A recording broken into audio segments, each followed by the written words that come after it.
를 맡아 때를 따라 양식을 나누어 줄 자가 누구냐, 이렇게 말씀하셨습니다. 그래서 여러분, 천국의 청직이 된 자, 하나님의 일꾼 된 자가 어떻게 해야 될 것인가? 예수님은 마태복음 13장에서 새 것과 옛 것을 가져다가, 곳간에서 가져다가 그 백성들에게 성도 곳간에서 내오는 줄과 같다, 이런 표현을 썼어요. 새 것은 뭐죠? 예수 그리스도로 말미암아 주어지는 새로운 언약과 새로운 은혜를 표현하고 있습니다. 옛 것은 무엇입니까? 옛 것은 구약의 약속을 말씀하고 있다는 것입니다. 그래서 신약과 구약의 말씀, 특별히 우리가 신약, 새로 우리에게 주신 그 귀한 은혜의 말씀들을 가지고 나누는 것이 정말 중요한 일이라는 것을 보여주고 있습니다. 그리고 나서 두 번째로 예수님은 누가복음에서 이렇게 말했어요. 주께서 이렇게 진실한 청지기는 어떤 사람이냐? 때를 따라 양식을 나누어 주는 사람이다, 이렇게 말씀합니다. 그래서 여러분, 이 때라는 게 뭡니까? 때를 따라서 양식을 나누어 줘야 되는 거예요. 지금이 우리가 어느 때인가, 사실은 종말의 끝점이라 말하기는 어려울 수 있어도, 여러분, 우리가 여러 가지 많은 환경과 많은 부분들을 보면은 정말 이때가 정부 주님 오실 날이 가까운 그러한 때이기 때문에 교회가 종말의 말씀을 전하지 않으면은 안 된다는 사실이에요. 그래서 여러분, 우리가 이 종말의 때에는 거기에 맞는 말씀을 통해서 우리가 하나님의 말씀 안에 바로 서야 되는 것을 우리는 기억해야 됩니다. 왜냐? 마지막 때에, 이 종말의 때 가장 많이 나타나고 사람들을 혼란스럽게 만드는 것이 뭐냐? 거짓된 것들을 가지고 성도들을 미혹하고 유혹하기 때문이라는 것입니다. 자, 우리 본문을 봅시다. 다음 화면. 우리가 여기 말씀 가운데 보면은 1절에 이렇게 말합니다. 형제들아, 우리가 너에게 구하는 것은 우리 주 예수 그리스도의 강림하심과 우리가 그 앞에 모임에 관하여, 이렇게 말씀합니다. 무엇을 말씀하고 있죠? 우리 주 예수 그리스도의 강림하심과 그의 모임, 강림하심으로 인하여 그와 더불어 함께하는 모임을 말하고 있다는 거예요. 그래서 사도 바울은 오늘 이 말씀을 하고 있는데요, 이 말씀을 하면서 2절에 뭐라고 했느냐? 영으로나 또는 말로나 혹은 또는 우리에게 받았다는 편지로나 주의 날이 이르렀다 하고 쉽게 마음이 흔들리거나 두려워하거나 하지 말아야 한다, 이렇게 말씀하고 있어요. 여러분, 사도 바울은 데살로니가 전서를 기록하면서 데살로니가 전서 4장 16절에 보면은 주께서 호령과 천사장의 나팔로 하늘로부터 친히 강림하신다, 예수님의 재림에 대한 부분을 데살로니가 전서에서 말씀을 했습니다. 그랬더니 데살로니가 교회가 예수님이 금방 오실 것으로 생각하고 그 마음이 요동하고 여러 가지 많은 일들이 일어나게 됩니다. 우리가 이 시한부 종말론의 문제가 어디에 있습니까? 예수님이 금방 온데, 그러면은 세상에 대한 모든 소망도 끊어버리고, 그리고 오로지 기도만 하고 오로지 예배만 드리고 있어야 되는 것으로 생각하는 잘못된 사상들이 있다는 것입니다. 그로 인하여서 시한부 종말론의 폐해가 얼마나 많았습니까? 지금 데살로니가 교회에 그러한 현상들이 일어나려고 하고 있다는 거예요. 그러니까 사도 바울이 오늘 이 데살로니가 후서를 기록하면서 그가 그들의 마음을 안정시켜야 될 어떤 것을 느끼게 되었다는 겁니다. 그런데 그게 무엇이냐? 사도 바울이 두 가지로 생각할 수 있는 것이 있습니다. 하나는 예수님께서 지금 당장 오시는 것이 아니다는 것을 그가 깨달은 거예요. 과거는 그 예수님이 금방 오실 것 같은 생각도 없지 않아 있었습니다. 그래서 우리가 사도들의 기록을 보면은 굉장히 종말이 가까이 온 것처럼 많이 말씀을 했거든요. 그런데 사도 바울이 기도하며 하나님의 은혜를 깨닫다 보니까 예수님께서 지금 금방 오실 것이 아니라는 것을 깨달은 사도 바울이 교회의 이런 잘못된 생각으로 금방 오실 예수님을 준비하기 위해서 직장도 내버리고 모든 거 공부하는 것도 내버리고 이렇게 하면은 안 된다는 것을 깨닫고 데살로니가 교회에 데살로니가 후서를 기록하고 있다는 겁니다. 그리고 또 하나 깨닫는 게 뭐냐면은 사도 바울은 이 예수님이 반드시 오기는 오는데 예수님이 오시기 전에 먼저 일어나는 징조와 모든 일들의 순서가 있다는 것을 깨닫게 됩니다.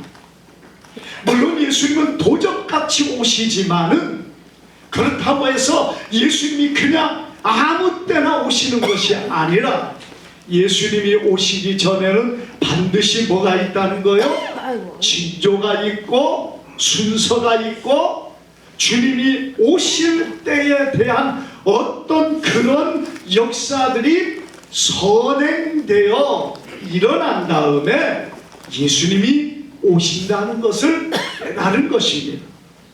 그래서 오늘 우리가 이 본문에 보면 사도 바울이 데살로니가 성도들에게 이렇게 말하고 있는 거예요. 오늘 말씀해 보니까요, 어떤 영이나 이렇게 표현하고 있죠. 영이나 이렇게 표현했어요. 우리가 그들이 기도할 때 어떤 영에 의한 감동 혹은 음성 혹은 뭔가 환상을 보거나 꿈을 꿨다. 여러분 그래가지고 그것 때문에 쉽게 미혹되거나 흔들리지 말라는 겁니다. 우리가 지나온 많은 세월 동안에 나타난 거짓된 이단들이 무엇을 했습니까? 예수님이 언제 오신다더라. 그런데 그렇게 말할 때 이 사람들이 자기가 연구하고 깨달아서 그렇게 한 게 아니라 어떻게 했느냐? 이상한 성령께서 오셔가지고 자기에게 그렇게 했다는 겁니다. 혹은 막 꿈을 통해서 음성을 통해서 역사가 그들이 그렇게 알았다는 거예요. 전에도 말씀드린 것처럼 어떤 사람, 어떤 목사가 자기 집에서 이렇게 일을 하다가 거실을 지나가는데 거실을 이렇게 걸어가는데 갑자기 하늘로부터 영이 임해가지고는 그 자리에 꼬꾸라져 버려. 그리고는 거기서 눈물 콧물을 쏟으면서 회개하는데 그 중에 뭐가 나오느냐? 내년 5월 8일에 예수님이 온다는 거예요. 그러니까 이 사람이요, 그때 우리가 그 말을 들을 때 우리는 웃죠. 왜? 거짓이고 잘못된 걸 아는데. 그런데 그 사람은요, 영적으로 이렇게 막 임하고 막 놀라운 역사가 일어나니까 그때부터요, 이 사람이 자기 전 재산을 팔아가지고 자기가 책을 씁니다. 그래가지고요, 그 책이 저한테도 한 번 날아왔더라고요.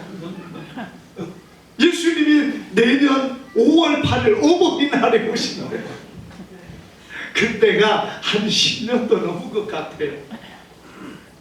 여러분, 그때 그 사람은 우리는 웃지만은 그 사람은 달랐다는 거예요. 어떤 영으로 일어나는 일은요, 사람이 감당하지 못할 수도 있다는 것입니다. 내가 꿈에 보니까, 내가 뭐 환상을 보니까, 내게 음성이 들렸는데 보니까 그렇더라는 거죠. 그래서 오늘 사도 바울이 무엇을 말합니까? 어떤 영으로나 혹은 말로나, 이 말이 뭡니까? 사람들이 자기가 깨달았다고 하는 말들도 없지 않아 있다는 것입니다. 그리고 나서 또 뭐라고 했습니까? 우리에게 받았다는 편지.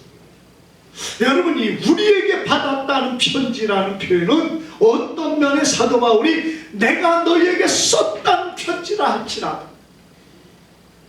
내가 너에게 썼다는 편지라 할지라도 뭘 믿지 말라는 겁니까? 예수님이 내일 온다, 예수님이 언제 온다 하는 그런 말은 믿지 말라는 거예요. 그런 말에는 미혹되지 말라는 것입니다. 왜?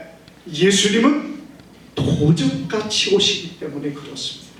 아멘? 아멘. 우리가 3절 다음 화면 봅시다. 누가 어떻게 하여도 너희가 미혹되지 말라.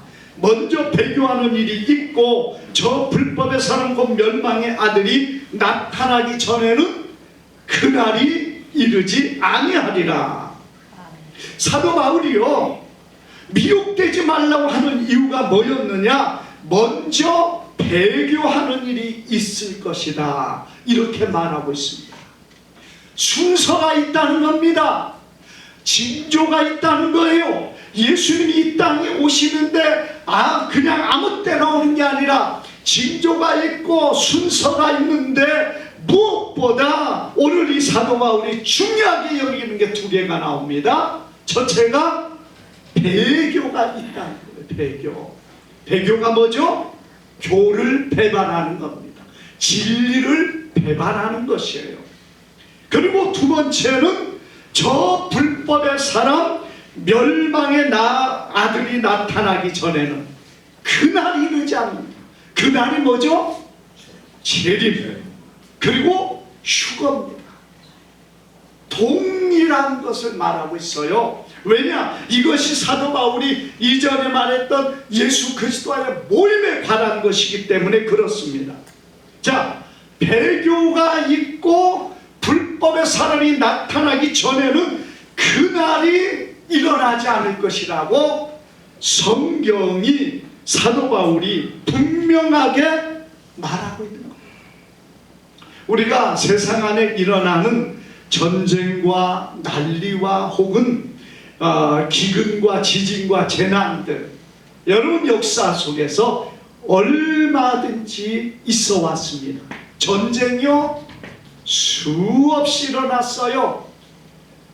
중국의 삼국지 이후에도 얼마나 많은 전쟁이 끝도 없이 일어났습니다. 우리나라 여러분 삼국시대뿐만 아니라 얼마나 많은 전쟁이 일어났습니다. 전쟁 그걸로 전부는 아니에요.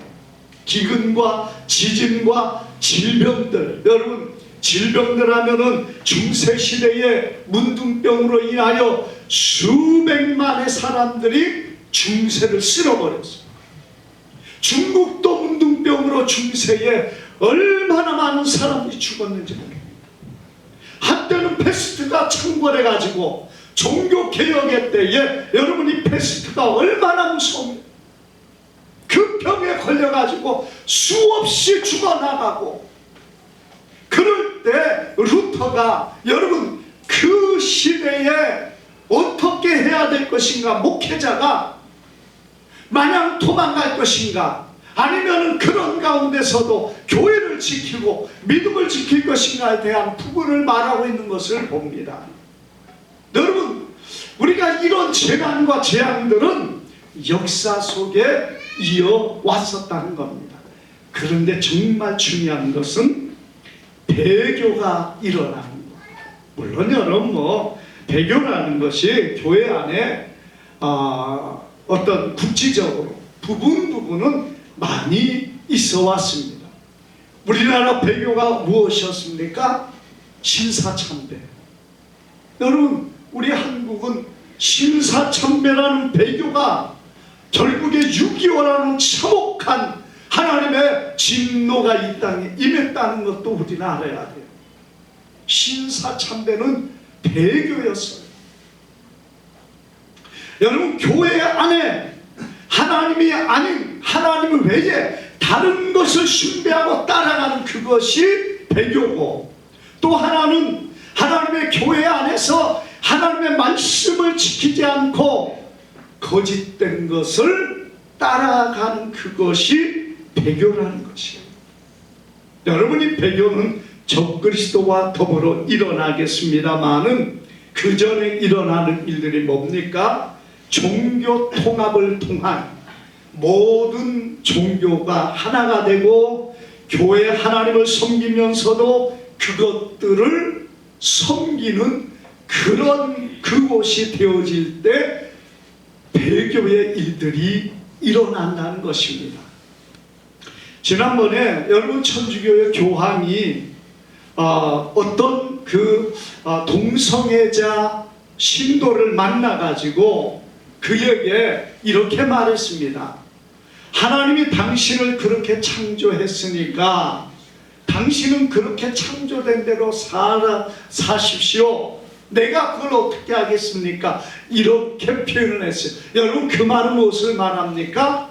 교황이 동성애자를 인정했다는 거예요.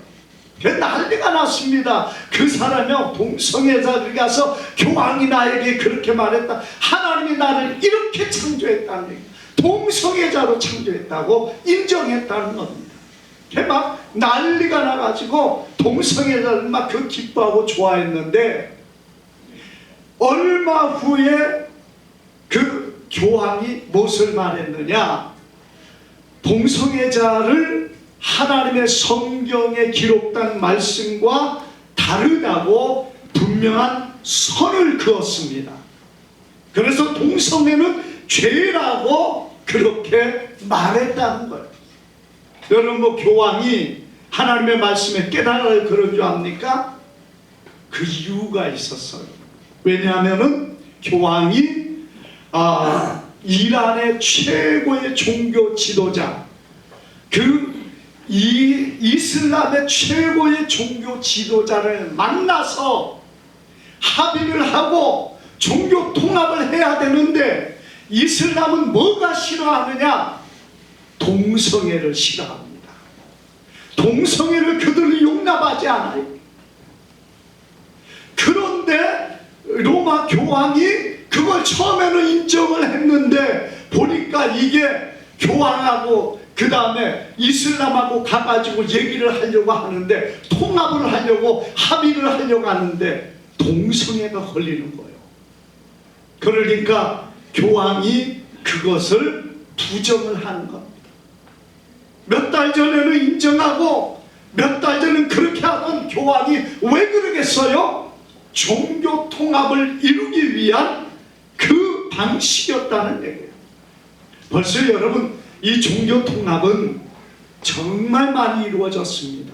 이슬람과 천주교가 합의를 해서 2020년에 헤이그에서 그것을 합의를 하려고 하다가 코로나가 발생하면서 그것이 무산이 됐습니다.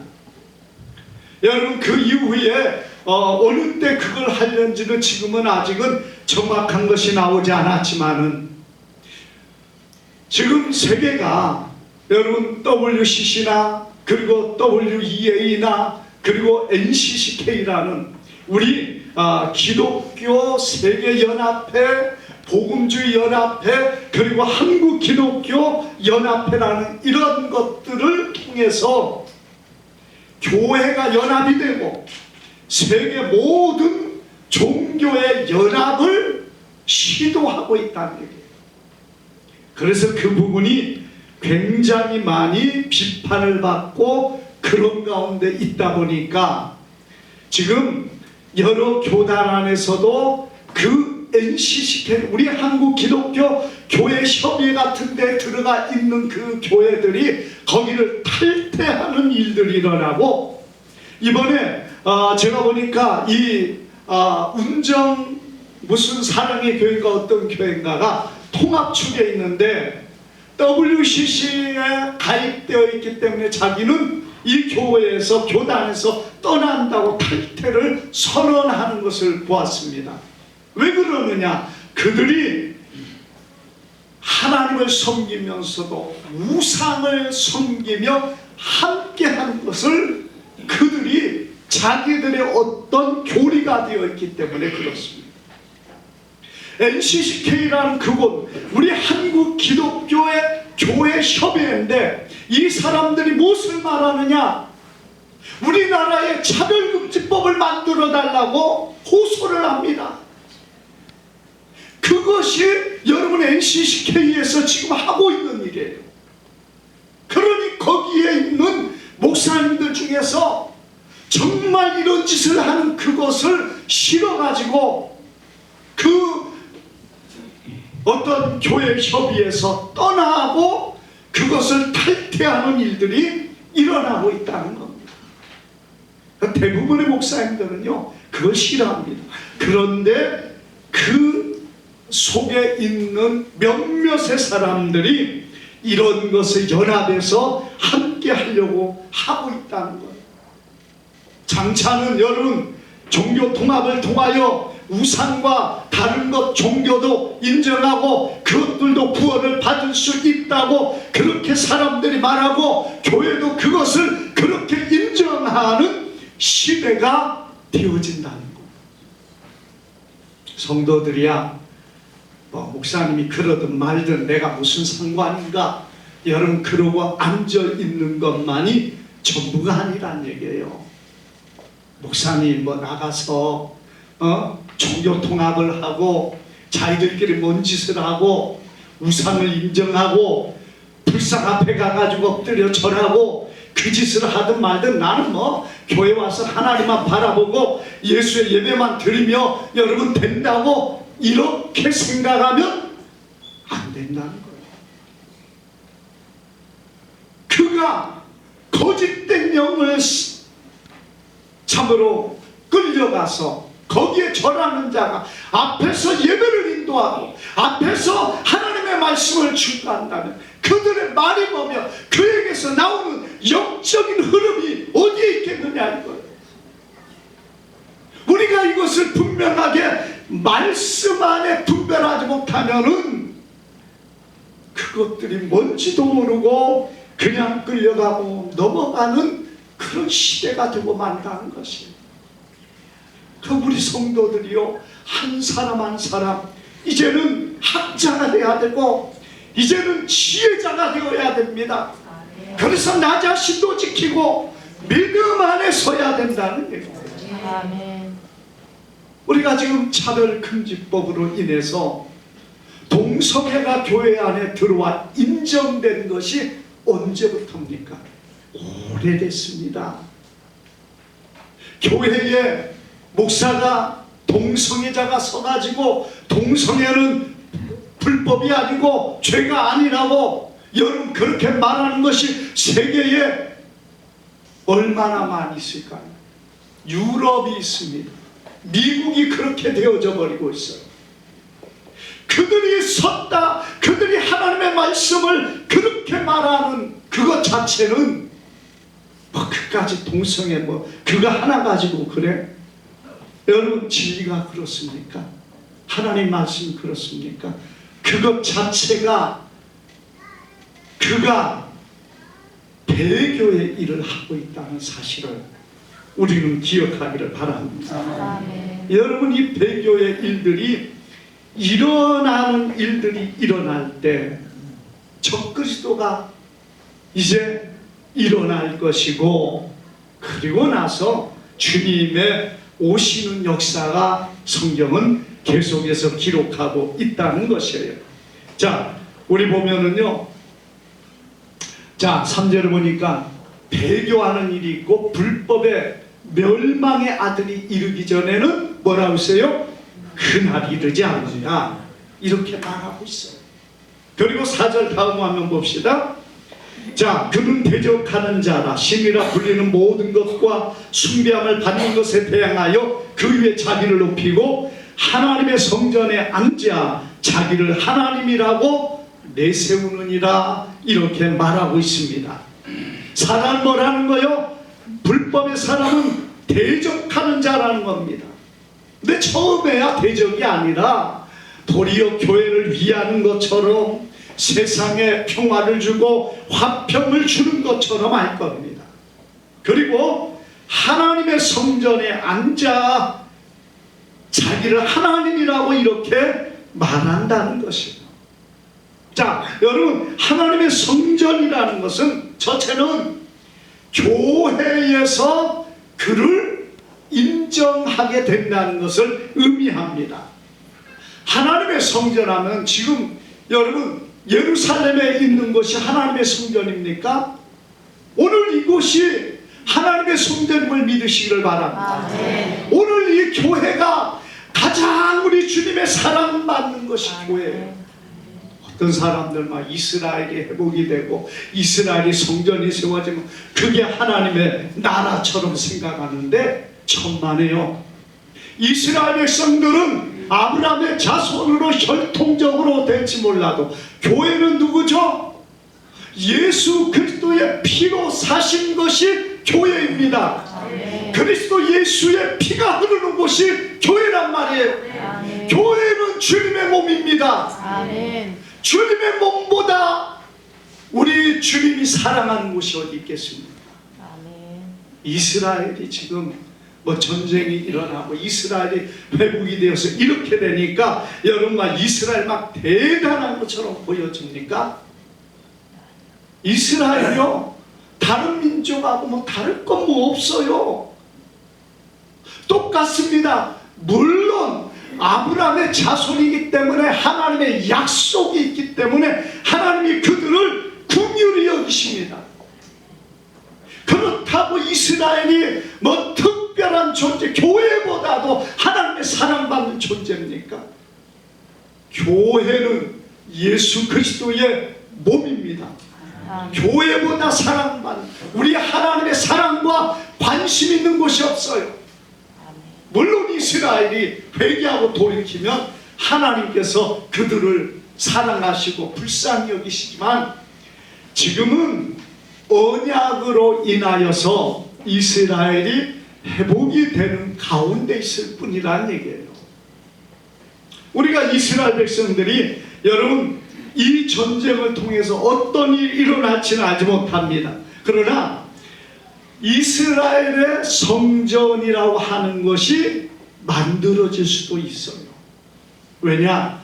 여러분 적그리스도가 그곳에 앉아서 이스라엘 사람들에게 그 사람이 메시아라는 것을 인정을 받게 된다는 것이에요. 여러분 메시아로 인정을 하는 것이 누가 있습니까? 우리가 메시아라고 인정해봤자 소용이 없어요. 누가 인정해야 돼요?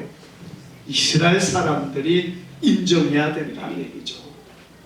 우리의 메시아는 예수님이신데 우리가 그를 이 메시아를 인정하겠습니까? 그렇다면 여러분 보세요. 이스라엘은 마지막 그때까지도 뭐가 돼요? 예수님을 믿지 않는 자가 많다는 것입니다. 여러분 지난번에 하마스가 침략을 했을 때 한번 동영상 한번 띄워봐요. 여러분 음악 축제가 열렸죠.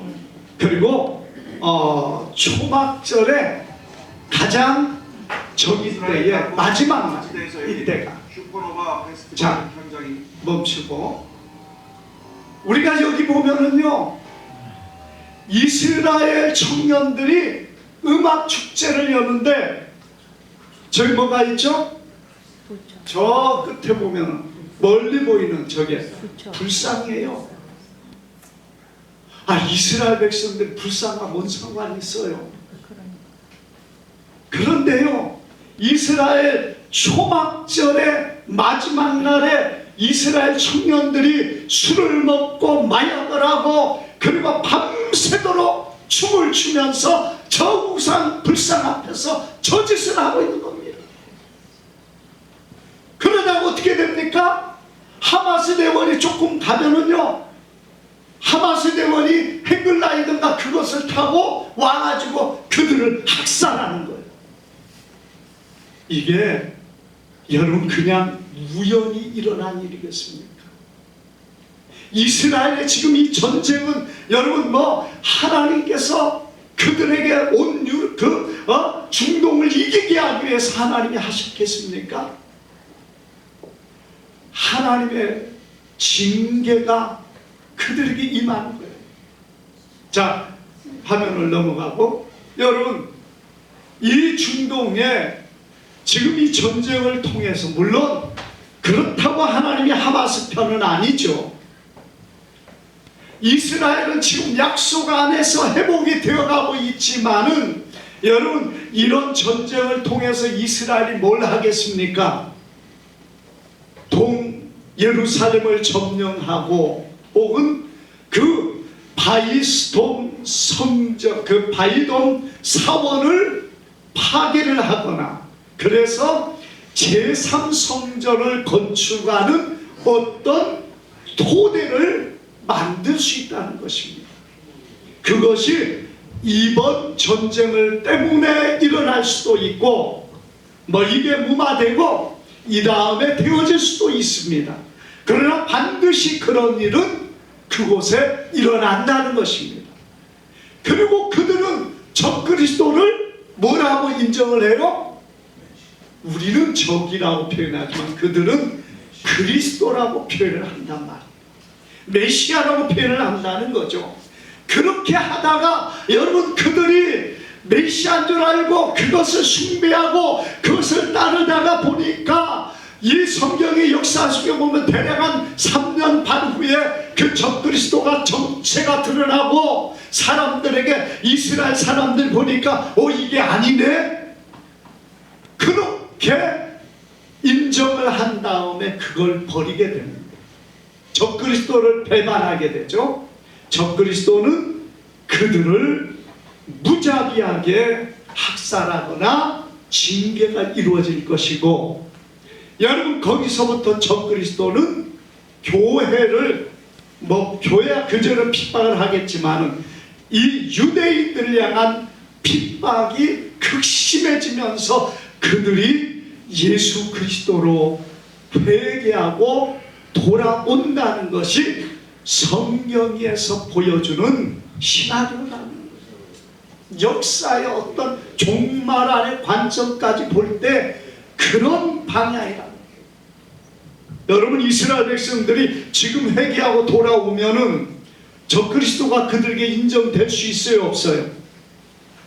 인정이 안 되죠.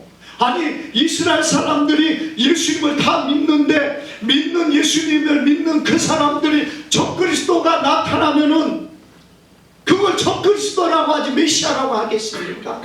그들이 안 믿으니까, 깨닫지 못하니까 적그리스도를 그리스도로 인정하고 그를 옹호하고 그를 지지하다가 마지막 때에 여러분 이 적그리스도를 어떻게 됩니까?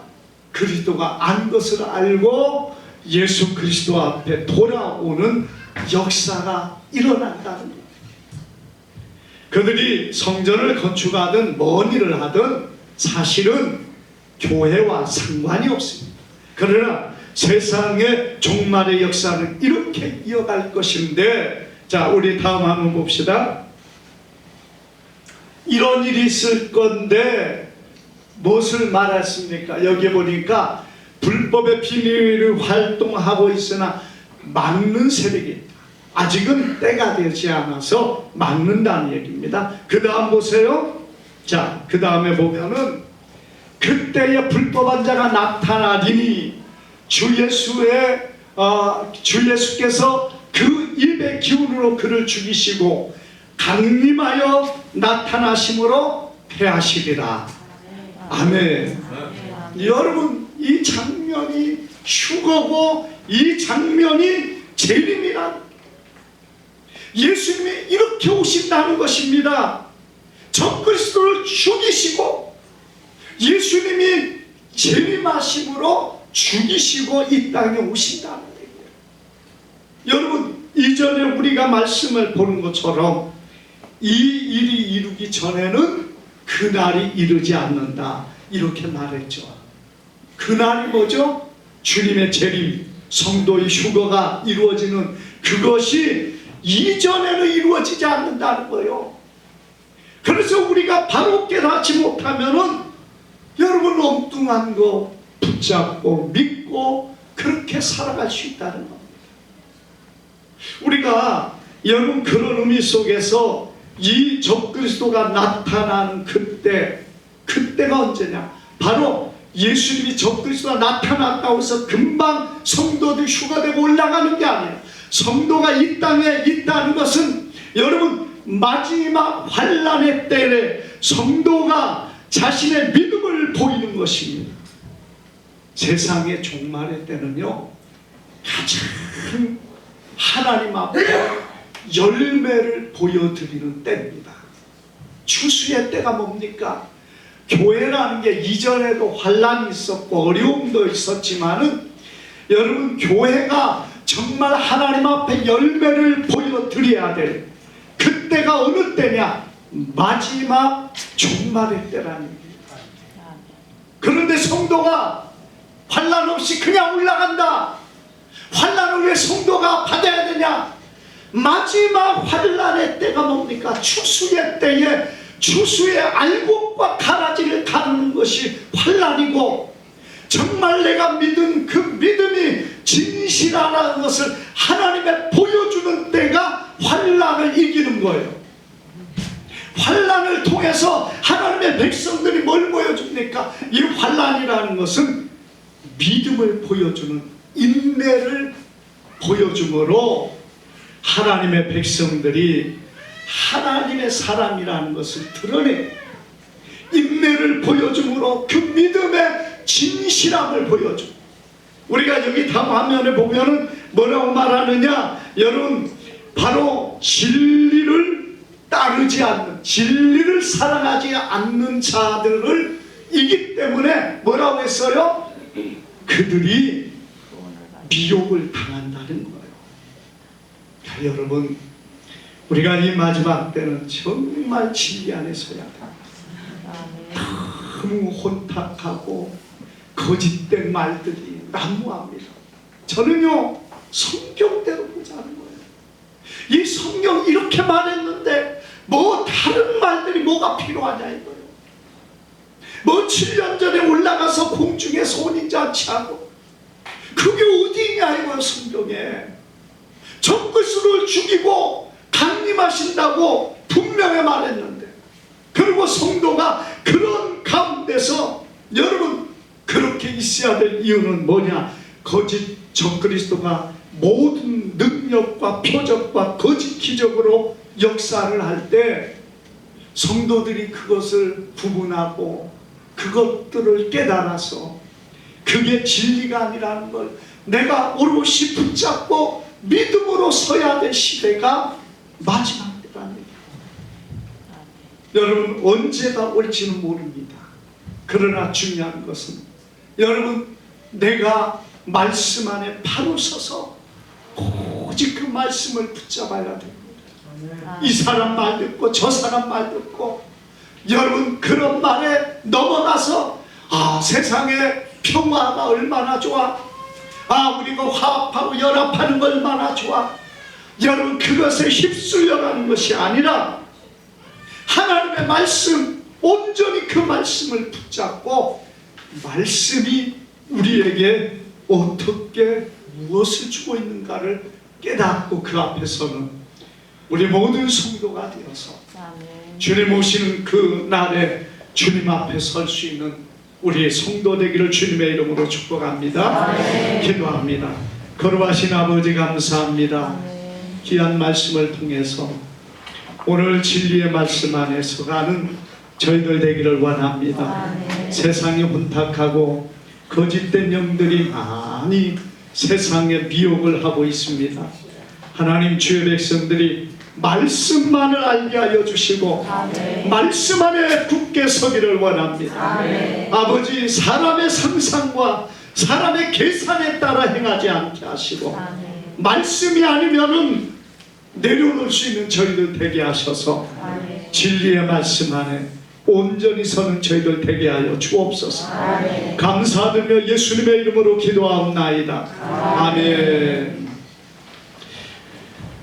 우리 찬송 492장 우리 찬양.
일어나셔서 우리 아픈 부분에 손을 얹고 제가 기도하고 축도를 마칩니다. 거룩하신 아버지, 이 시간 믿음으로 손을 얹었습니다.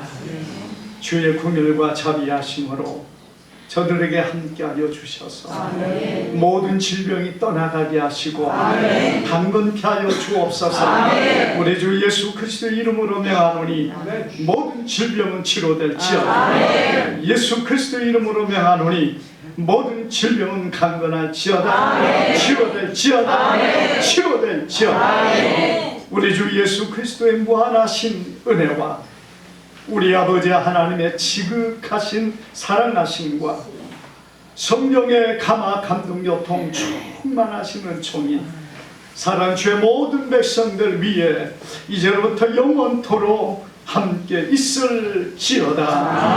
아멘.